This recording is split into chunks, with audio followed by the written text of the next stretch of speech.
김미지 씨는 40대 여성 투자자예요. 2019년에 평택의 상가를 분양받았죠. 분양가는 12억이었습니다.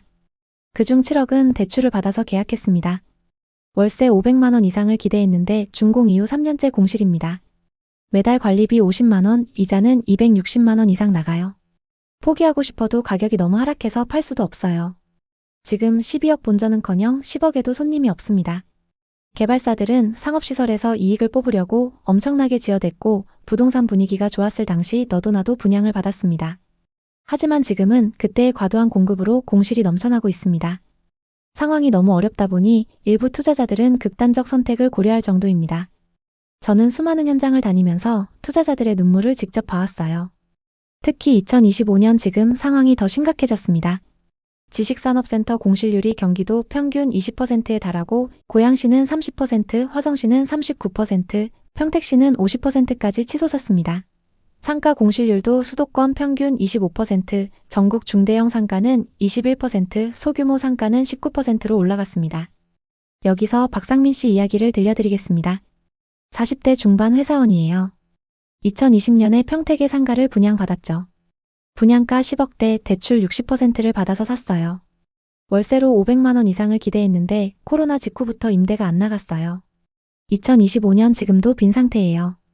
은행 이자가 매달 250만 원 넘게 나가고 관리비도 수십만 원이에요. 박상민 씨가 저한테 털어놓더라고요. 밤에 잠이 안 와요. 가족들한테 미안해서요. 결국 야간에 대리운전까지 나가서 겨우 이자를 갚고 있어요. 그때 느꼈어요. 빈 상가라는 게 얼마나 무서운지. 은행 이자는 매달 꼬박꼬박 나가고 관리비도 쌓이는데 수익은 제로예요. 이렇게 박상민 씨처럼 대출받아 산 분들은 특히 더 힘듭니다. 공급 과잉에 경기 침체, 고금리까지 겹쳐 투자자들이 이자를 못 내는 사례가 속출하고 있어요. 제 지인 중에도 비슷한 실수로 큰돈을 날린 분이 있기 때문에 더 와닿습니다. 그분은 평택의 지식산업센터 투자로 2억을 손해봤거든요. 그때 분양사 말만 믿고 덜컥 샀는데 공실이 6개월 넘어가니 이자 압박에 주말 알바까지 뛰었어요. 자, 이제 같이 여러 지역들의 숨겨진 민낯을 파헤쳐 보시죠. 광명역 주변은 입지가 정말 좋아요. 코스트코, 이케아, 롯데아울렛 같은 대형 유통시설이 들어서 있고 중앙대학교 병원도 활발히 운영 중이죠. 교통도 최고예요. 수도권 제1순환고속도로, 제2경인고속도로, 강남순환로가 잘 연결돼 있고 2026년에 신안산선이 개통 예정이라 여의도에서 광명 그리고 안산까지 빠르게 오갈 수 있게 됐어요. 그런데 이런 좋은 입지에도 불구하고 지식산업센터와 상가가 왜 텅 비었을까요? 제가 최근 자료를 샅샅이 뒤져봤어요. 한국산업단지공단의 2025년 6월 자료에 따르면 전국 1066개 지식산업센터 중 40%가 공실 상태고 특히 수도권 외곽 지역이 심각하대요. 광명도 예외가 아니에요. 부동산 플래닛 보고서를 보니 2025년 1분기 경기도의 지식산업센터 경매 건수가 347건으로 전체의 83%를 차지했어요. 공급 과잉이 주범이에요. 2018년부터 2021년까지 건축허가 물량이 폭증하면서 공실이 쌓였죠. 광명역 인근에는 2019년 사용 승인을 받은 대규모 지식산업센터가 있습니다. 이제 6년이 지났는데 여전히 공실투성이에요. 대지 면적 5,000평이 넘고 연면적은 36,000평이 넘는 대형 건물이에요. 지식산업센터 호실 650개, 상가가 28개 호실인데 이 중 상가의 공실이 90% 가까이 돼요. 현장에서 느껴지는 건 이 건물이 유령처럼 서 있다는 거예요. 먼지만 쌓이고 불빛도 거의 없어요. 부동산 관계자분을 만나봤는데 입지가 좋은데 왜 이렇게 비었나요? 라고 물었더니 입주 직후 코로나가 직격탄이었고 2025년 지금은 고금리와 내수 부진으로 장사하려는 사람 자체가 없어요. 라고 하시더라고요. 임대료가 비싸고 인건비까지 오르니 어지간해서는 이익이 안 남습니다. 또 상가를 분양받은 주인들은 대출 이자를 못 내서 허덕이는 경우가 많습니다. 정말 심각하죠. 왜냐하면 빈 상가다 보니까 은행 이자는 계속 나가고 관리비는 계속 나오는데 들어오는 돈은 없으니까요. 도저히 감당이 안 돼요. 2025년 한국부동산원 자료에 따르면 상가 공실률이 20% 이상으로 올랐고 지식산업센터는 공급 과잉 지역에서 40%에서 50%에 달한대요. 매일경제 기사에 따르면 경기도 전체 지식산업센터 16,209개 호실 중 평균 20%가 공실이라고 해요. 대형 건물들을 보면 1층 메인 상가도 텅 비었어요. 몇 개 점포만 프랜차이즈 업체들이 들어서 있고 나머지는 썰렁해요. 수도권의 메인 상가값은 거의 10억대예요. 그런데 대부분 대출을 받아서 샀기 때문에 주인 입장에서는 은행 이자도 못 내는 상황이 돼요. 상가는 보통 대출이 5, 60% 정도예요. 그래서 어떤 주인분들은 그 이자를 못 내는 그런 상황입니다. 정말 심각합니다. 광명역에 있는 대형 건물 상가들도 보통 도로변으로 10억에서 15억 정도에 분양됐거든요. 그래서 처음 기대 수익은 10억대 상가는 월세 400만 원에서 500만 원 정도였는데 막상 입주 시점에 경기가 나빠지니 지금은 싸게라도 맞춰달라는 사람들이 있어요. 왜냐하면 빈 상가다 보니까 은행 이자는 계속 나가고 관리비는 계속 나오는데 들어오는 건 없으니까요. 자기도 몇 억 쏟아놓고 감당이 안 됩니다. 보통 지식산업센터의 상가는 입주 후 6개월 정도 지나면 50%, 1년 지나면 거의 다 차는 게 일반적인데 여기서는 안 됐어요. 1층 상가는 특히 안 나가고 있거든요. 나간 몇 개도 주인들이 직접 하는 거지 진짜 임대 나가는 건 몇 개 안 돼요. 이제 이종현 씨 이야기를 들려드리겠습니다. 50대 초반 사업가예요. 2021년에 하남 미사신도시의 상가를 2칸 분양받았어요. 한 칸은 본인 운영, 한 칸은 임대 주다가 팔아서 이익을 보려 했죠. 총 20억, 대출은 12억 받았어요. 준공 전까지 기대감에 부풀어 있었죠. 당시에는 상가 열기가 엄청났고 분양 족족 팔려나갔습니다. 그런데 준공이 완료되고 막상 입주 때가 되니 경기가 급격히 나빠졌어요. 원하던 금액보다 저렴하게 내놔도 아무도 들어오지 않았죠. 2025년 지금 마이너스 프리미엄 상태예요. 팔아도 수억이나 손해예요. 최근 임대 한 칸이 겨우 나갔는데 월세 기대치의 80%도 안 됩니다. 이종현 씨는 압류 올까봐 잔금 치렀는데 빚만 늘었어요. 앞으로 어떻게 해야 할지 모르겠네요 라고 하셨어요. 종현 씨 말고도 이런 분들 정말 많습니다. 2025년 대한건설협회 조사를 보니 2022년부터 2024년까지 공급된 지식산업센터 65개 사업장 평균 미분양률이 37%예요. 거래 절벽에 경매 폭탄까지 터지고 있습니다. 왜 이렇게 됐을까요? 첫째, 공급 과잉이에요. 2018년부터 2021년까지 공급 폭증으로 2025년 공실률이 급증했습니다. 둘째, 경기 침체예요. 코로나 후유증과 고금리, 내수 부진이 겹쳤어요. 셋째, 수요 예측 실패예요. 인구가 늘지 않는 지역에 과도한 공급이 이어졌죠.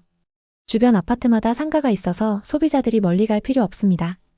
게다가 2022년 이후 온라인 비중이 급격히 늘어나면서 오프라인 상가가 타격을 받았습니다. 수도권 모든 지역에서 공통으로 나타나고 있습니다.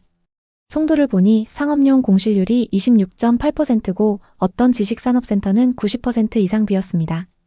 인천 전체 소규모 상가 공실률이 20%로 2배 증가했는데 그중 송도가 상당 부분을 차지하고 있습니다.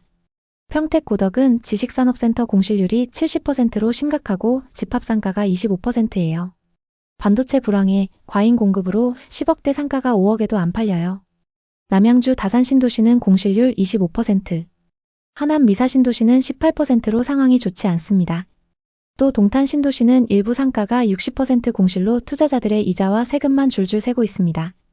한국부동산원에 따르면 경기도 전체 집합상가와 지식산업센터 공실률이 계속 증가하고 있습니다. 공급 과잉이 전국적 문제예요. 비수도권은 상황이 더 안 좋습니다. 고분양가, 고임대료, 고관리비가 발목을 잡고 있죠. 개발사들은 상가에서 이익을 뽑으려고 무조건 지었고 부동산 분위기가 좋았을 당시 너도 나도 분양을 받았습니다. 하지만 시간이 지나 준공이 완료된 후에 여러 가지 좋지 않은 상황이 겹치면서 임차인이 구해지지 않고 있습니다. 대출을 받아 산 분들이 이자를 못 내고 애타는 상황이에요. 상황이 너무 어렵다 보니 일부 투자자들은 극단적 선택을 고려할 정도입니다. 김미지 씨는 40대 여성 투자자예요. 2019년에 상가를 한 칸 분양받았어요. 분양가는 12억이었습니다. 그중 7억은 대출을 받아서 계약했습니다. 월세 500만 원 이상을 기대했는데 준공 이후 3년째 공실입니다. 매달 관리비 50만 원, 이자 270만 원이 나가요. 포기하고 싶어도 가격이 너무 하락해서 팔 수도 없어요. 쉬는 날마다 카페 알바 뛰면서 빚 갚고 있어요. 이러지도 저러지도 못해요 라고 울면서 말씀하셨어요. 김미지 씨처럼 힘든 상황에 처한 분들이 많습니다. 우리나라 부동산 전체적으로 문제가 많습니다. 송도처럼 대형 국제도시도 공실이 넘쳐나고 평택은 삼성전자 주변인데도 60% 공실입니다. 이 모든 게 공급 과잉과 수요 예측 실패에서 비롯됐어요. 지식산업센터나 아파트나 모든 건물의 상가를 무조건 짓잖아요. 개발사 입장에서는 상가에 이익분이 많이 들어가 있어요.